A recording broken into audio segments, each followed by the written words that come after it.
ഇതൊരു സിനിമയുടെ ഫ്രെയിമല്ല, ലൊക്കേഷൻ കാഴ്ചയുമല്ല. ഈ മനുഷ്യൻ ഇന്നലെ വരെ വിതച്ചതും കൊയ്തതുമെല്ലാം സിനിമയിലായിരുന്നു. കുടുംബ സിനിമകൾക്ക് വേറിട്ട ഭാവമൊരുക്കിയ ഇദ്ദേഹത്തെ നാം അറിയും. ഇത് ചക്കര ഉമ്മ സാജൻ, മലയാളത്തിൽ ഏറെ ഹിറ്റുകൾ ഒരുക്കിയ സംവിധായകൻ. ഒരു സിനിമാ കാലത്തിന്റെ ഓർമ്മകളുമായി സിനിമയ്ക്ക് പുറത്താണ് ഇന്ന് ഈ സംവിധായകൻ.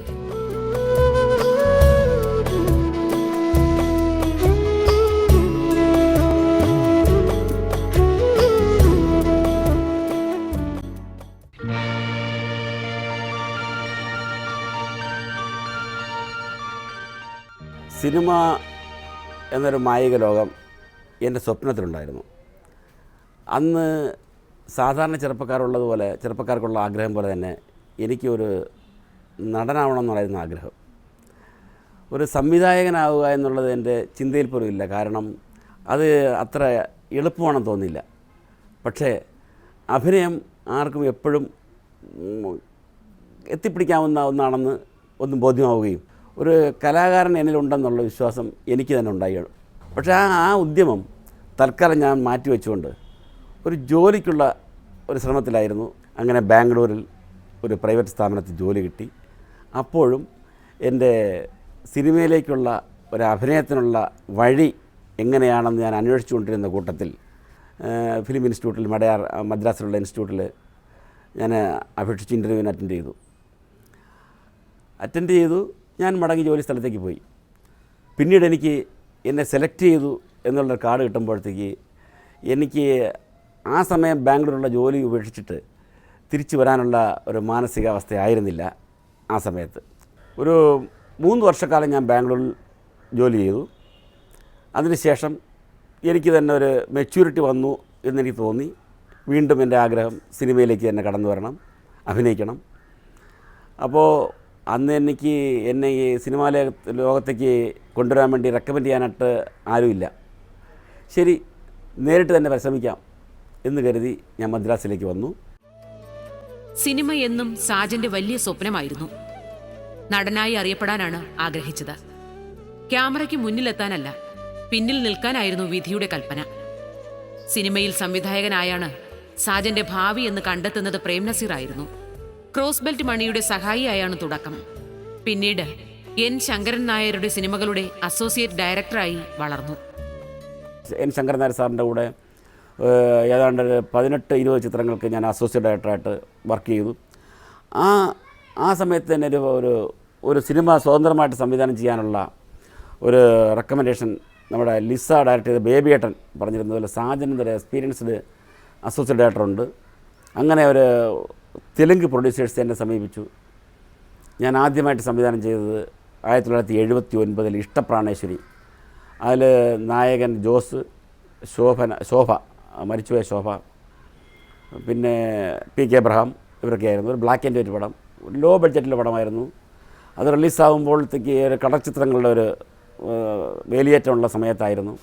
മാത്രമല്ല ആ പടം ഒരു ചെറിയൊരു ബഡ്ജറ്റ് പടമായതുകൊണ്ട് അന്ന് ബോക്സ് ഓഫീസിൽ നിന്നില്ല. 1-2 ദിവസം കൂടെ 2-3 ദിവസമേ ഓടിയിട്ടുണ്ടാവുള്ളൂ എന്ന് തോന്നുന്നു. അതത്ര ശ്രദ്ധിക്കപ്പെട്ടില്ല. അപ്പോൾ ഞാൻ വീണ്ടും സഹസംവിധാനം തുടർന്നു. അതിന് ശേഷമാണ് ഞാൻ സഹസംവിധായകൻ ഉള്ള വർക്ക് ചെയ്തുകൊണ്ടിരിക്കവേ തന്നെ എനിക്ക് സ്വതന്ത്രമായിട്ടൊരു ചിത്രം സംവിധാനം ചെയ്യാനായിട്ട് എനിക്കൊരു ഓഫർ വരുന്നത്. അതാണ് ചക്കരയുമ്മ. ആ പടം 100 ദിവസം ഓടി. അതെൻ്റെ ജീവിതത്തിൽ മറക്കാൻ പറ്റാത്ത ഒരു അനുഭവമായി. എനിക്ക് പ്രത്യേക ഒരു ജീവിതം നേടിത്തന്നതും എൻ്റെ സിനിമ ചക്കരയുമ്മയാണ്. സിനിമയിൽ തന്റേതായ പുതുവഴി തേടിക്കൊണ്ടായിരുന്നു സ്വതന്ത്ര സംവിധായകനായുള്ള അരങ്ങേറ്റം. ചക്കര ഉമ്മ എന്ന സിനിമയോടെ സാജൻ കുടുംബ പ്രേക്ഷകരുടെ പ്രിയ സംവിധായകനായി. ബോക്സ് ഓഫീസ് വിജയങ്ങളുടെ പരമ്പരയായിരുന്നു പിന്നീട്.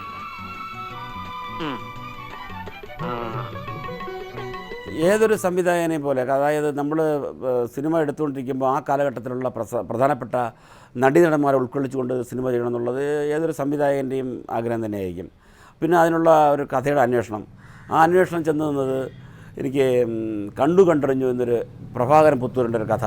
ഒട്ടനവധി അഭിനേതാക്കളാ കണ്ടറിഞ്ഞു. മാത്രമല്ല അതിനെനിക്ക് പ്രത്യേകതയായിട്ട് തോന്നാൻ ഉള്ളതെന്ന് വെച്ചാൽ നീ അറിഞ്ഞോ മേലെ മാനത്ത് 1000 ഷാപ്പുകൾ തുറക്കുന്നുണ്ടെന്ന് അന്നത്തെ കാലത്ത് വളരെ ഹിറ്റായൊരു പാട്ട്.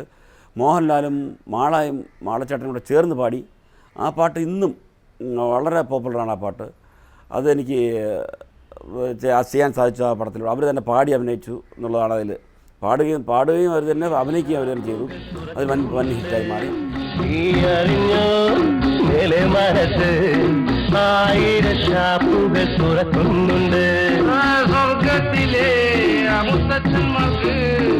ഇഷ്ടം പോലെ ഇനി കുഴിക്കാമല്ലോ. നീ അറിഞ്ഞോ എന്റെ മനസ്സ് 1000 ഷാപ്പുകൾ തുറക്കുന്നുണ്ട്. പിന്നീട് എനിക്ക് മോഹൻലാലിനെ വെച്ച് ചിത്രം ചെയ്യാൻ സാധിച്ചില്ല. ഈ മമ്മൂട്ടിയും മോഹൻലാലിന് എപ്പോഴും ഡേറ്റ് കിട്ടുന്നില്ല എന്നുള്ളത് കൊണ്ട് വെറുതെ ഇരുന്നില്ല. നല്ല കുടുംബകഥകൾ ചെയ്താൽ വിജയിക്കും എന്നുള്ളതിന് ഉദാഹരണങ്ങൾ തന്നെയാണ് ഈ അർച്ചന ആരാധന. അതിൽ പ്രധാനമായിട്ട് ചെയ്തതെന്ന് വെച്ചാൽ ശങ്കറും അംബികയും മേനകയായിരുന്നു. ഒരു വൻ വിജയമായിരുന്നു. ഓണക്കാലത്ത് റിലീസ് ചെയ്തായിരുന്നു. അത് 100 ദിവസങ്ങൾ ഓടിയ പടം 12 ദിവസം കൊണ്ട് ഷൂട്ട് ചെയ്ത ചിത്രമാണെന്ന്. മമ്മൂട്ടി, മോഹൻലാൽ തുടങ്ങിയ താരങ്ങളുടെ ജനപ്രിയത വർദ്ധിപ്പിച്ച ചിത്രങ്ങളായിരുന്നു സാജന്റേത്. മമ്മൂട്ടി, പെട്ടി, കുട്ടി, പിന്നെ സാജനുമെന്നായിരുന്നു ഒരളവ് വരെ സിനിമയുടെ അന്നത്തെ വിജയ ഫോർമുല. സാജൻ സിനിമകളുടെ ചുവട് പിടിച്ച് സിനിമയൊരുക്കാൻ മറ്റു പലരും മത്സരിക്കുകയും ചെയ്തു. കുടുംബങ്ങളെ ഒരുമിച്ച് തിയേറ്ററിലെത്തിക്കുന്ന സിനിമ ഒരുക്കാനായിരുന്നു എന്നും ഇദ്ദേഹത്തിനിഷ്ടം.